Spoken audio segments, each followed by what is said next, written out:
I mean, a lot of things fall under the category of rave, but I think, you know, anything kind of falls under that category if it's, number one, it's electronic music, and number two, if it sort of maintains the vibe and the personality and has like all the people that enjoy that type of music. A lot of people talk about Plur, you know, anything that really imbibes the essence of the community is a rave.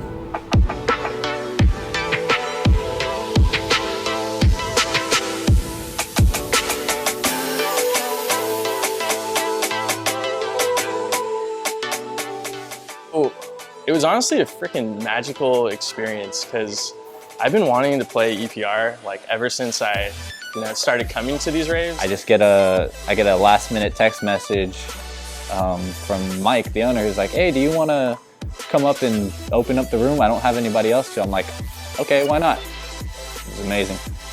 I was uncomfortable, but it was kind of a good feeling knowing that I was able to be one big family now. It kind of changed a lot of stuff for me. It's definitely the vibes. You have the crowd, you have the people putting the effort into making the event, you have the promoters doing their job to make sure your event gets off the ground. The sound has to be good, and overall the vibes have to be good. Because if you have good vibes, you get great attendees. If you get great attendees, the show itself is worth more value.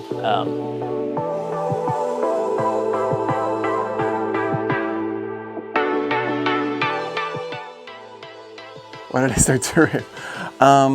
Well, it was a pretty big deal back in the late 90s when I was in college. The way the opportunity came up was I was roommates with a guy named Jason Sperling, who's the owner of Skills. So through his network of friends, I learned about the opportunity to DJ, and that's how I came to get this gig that was really just supposed to be, hey, show up on Wednesday and play for 4 hours. Everything sort of evolved from there because I wasn't satisfied with 10 or 15 people showing up. I was like, okay, well, you know, people seem to be interested in this. And even though it's a Wednesday and everyone's telling me no one's gonna show up, no one wants to go out on a Wednesday, I was seeing something different. So I just kept on with it. And, you know, gradually, you know, there was 10 people, then there's 20, and then all of a sudden one week there was 50, and I was like blown away. I was like, whoa, this is crazy. And then a year and a half later there was 150 people. Well, it's an abbreviation for electro pop rocks, and apparently that's too long to say, and it's definitely too long to write when you're online or on social media. So people just started shortening it to EPR. We were at Berkeley from 2008 till 2010, so about 2 years. And then we spent about 4 months in Oakland at the Metro. And then from there we moved to 525 Howard in San Francisco. And we were there for 11 months. And then from there, in 2011, we moved to another venue owned by the same company called 715. And so we've been there about 5.5 years now. First EPR I've played, I don't know which one it was. I think it was back in 2013.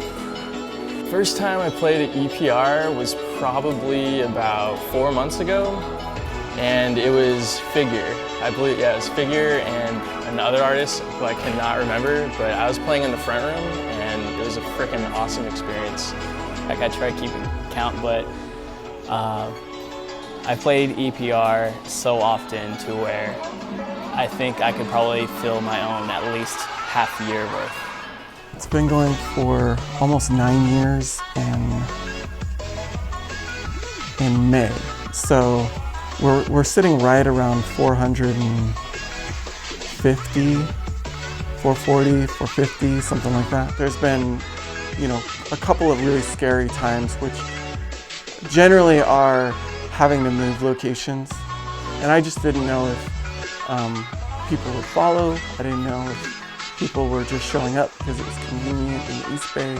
And then, you know, over the years we've had different struggles as far as having the wrong sort of people show up. You get the wrong sort of attendees, the people that don't really respect the the rave vibe and what's expected and acceptable in the rave community. You know, I've gotten sued before related to EPR. We would have 18-year-olds showing up and they would try to drink so much in the car before coming in that they might be fine walking in the door, but then half an hour, 45 minutes later, we discover there's somebody that's just, they're out of it, they're throwing up, they're causing a big scene.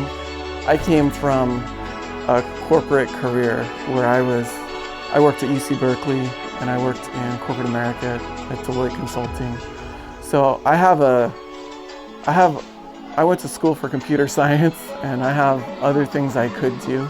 And every once in a while I get romantic about my old years in consulting and flying around the country and around the world, you know, working and getting paid a nice salary and those sort of things.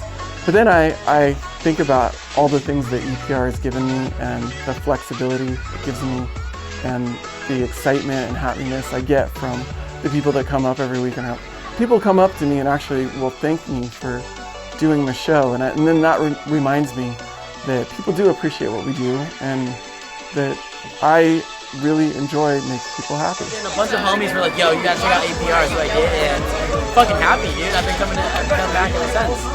Just as far as like an artist show, we had Dylan Francis, and that was my like ultimate booking because I caught him on his way up as he was getting popular, and I got a price which I thought was really expensive. And in the 6 months from when I booked him to when he actually appeared, he doubled or tripled in popularity. So all of a sudden, before I knew it, people were just like losing their heads over the fact that he was going to show up. And it was a sold out show. I just blown away with that whole night. It's certainly like the daily grind and the weekly, week after week. It's doing it over and over again and being consistent and finding new and creative ways to do things and figuring out how to reinvent yourself.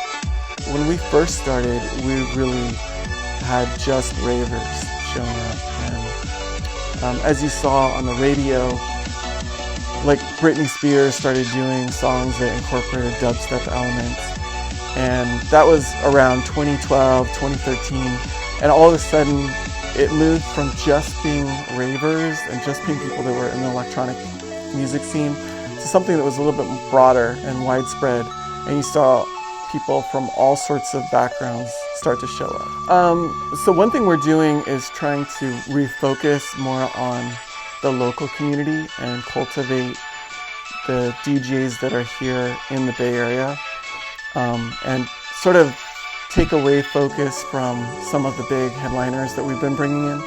Because I think one thing that the Bay Area has been missing is the development of the local DJs in the local community. And I'd like to see more artists transition from local to that national stage.